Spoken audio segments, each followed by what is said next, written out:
Bangladesh police নামক যেই প্রতিষ্ঠানটিকে খুনি হাসিনা ধ্বংস করে দিয়েছে সেই প্রতিষ্ঠানটি যেন আমরা প্রথমেই কৃতজ্ঞতা জানাতে চাই বাংলাদেশের ফ্যাসিস্ট বিরোধী লড়াইয়ে যত রাজনৈতিক দল ছিল যারা আজকে এখানে উপস্থিত হয়েছেন আপনাদের প্রতি আমাদের অন্তরের অন্তঃস্থল থেকে কৃতজ্ঞতা।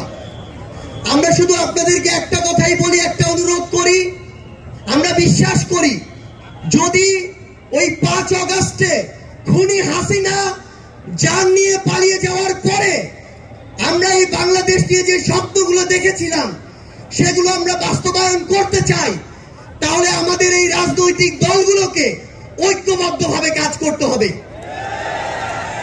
আমাদের যে কোনো একটি বিষয়ের পক্ষে বিপক্ষে কথা থাকবে, যুক্তি তর্ক থাকবে, কিন্তু দিন শেষে যেটা দেশের জন্য, দেশের মানুষের জন্য মঙ্গলকর আমরা সবাই যেন সেটাতে ঐক্যবদ্ধ হতে পারি। আমরা বিশ্বাস করি আমাদের এই রাজনৈতিক দলগুলোর মধ্যে যদি এই মিউচুয়াল রেসপেক্টটা থাকে আগামীর বাংলাদেশ হবে অপ্রতিরোধ বাংলাদেশ।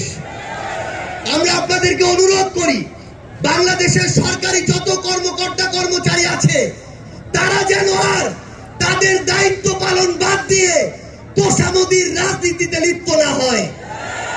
আমরা অনুরোধ করি বাংলাদেশ পুলিশ নামক যেই প্রতিষ্ঠানটিকে খুনি হাসিনা ধ্বংস করে দিয়েছে সেই প্রতিষ্ঠানটি যেন কাজের মাধ্যমে তার গৌরবটি আবার ফিরিয়ে আনে।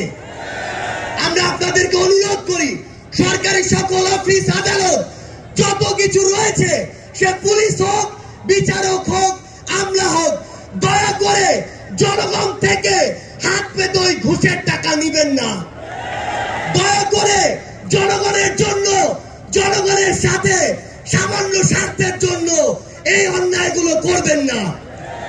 আমরা আপনাদের সামনে অনুরোধ করতে চাই এই রাষ্ট্রীয় প্রতিষ্ঠানগুলোকে খুনি হাসিনা নিজ হাতে ধ্বংস করে দিয়ে গিয়েছে। সকল রাজনৈতিক দলকে ঐক্যবদ্ধভাবে এই প্রতিষ্ঠানগুলো সংস্কার করতে হবে।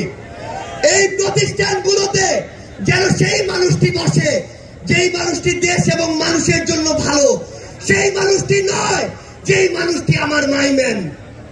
আমাদের একটি জিনিস লক্ষ্য রাখতে হবে, আমার সামনে আমার আহত যোদ্ধারা, আমার সামনে 16 বছর ধরে বিভিন্ন রাজনৈতিক দলের কিংবা নির্দলীয় যারা ফাইট করেছেন তারা বসে আছেন, আমার সামনে আমার শহীদ পরিবার রয়েছে।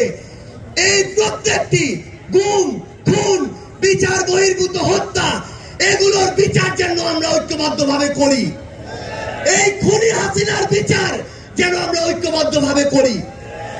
একটা জিনিস মনে রাখতে হবে, নিজেদের সামান্য স্বার্থের জন্য যেন কোনো অপরাধী ছাড় না পেয়ে যায়।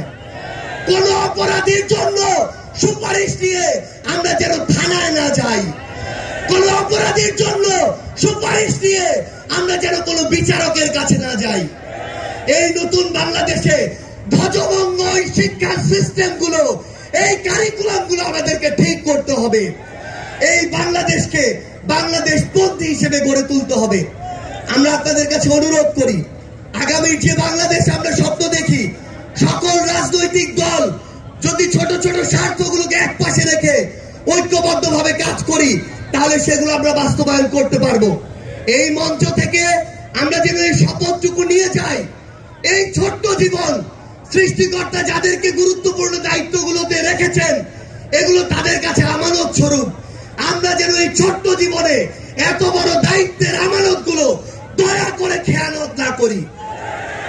আমরা আপনাদের কাছে অনুরোধ করি আমাদের রাজনৈতিক দলগুলোর মধ্যে কেন্দ্র থেকে ওই একদম গ্রাম পর্যন্ত, রুট পর্যন্ত যেন নিজেদের ভিতরে সুস্থ একটি প্রতিযোগিতা হয়।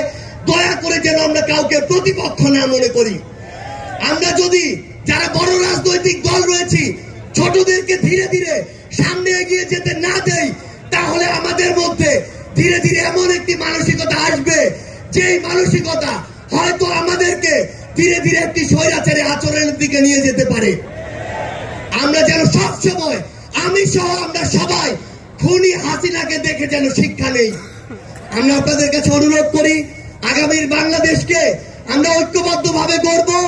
এবং একটা জিনিস শুধু মনে রাখবেন, দিন শেষে দেশ এবং মানুষের স্বার্থকে সবার আগে রেখে যদি আমরা এগিয়ে যেতে পারি তাহলে আমাদের কাঙ্ক্ষিত বাংলাদেশ সম্ভব। আপনাদের সাথে লড়াইয়ের রাজপথে অথবা বিজয় দেখা হবে সব সময়। বাংলাদেশের এই নতুন আজ যে পার্টিটি জন্ম নিতে যাচ্ছে সেই পার্টির সাথে থাকবেন, সমর্থনে থাকবেন, দোয়ায় রাখবেন। আপনাদের সাথে আবারও দেখা হবে রাজপথের সংগ্রামে অথবা বিজয়ে। ধন্যবাদ সবাইকে।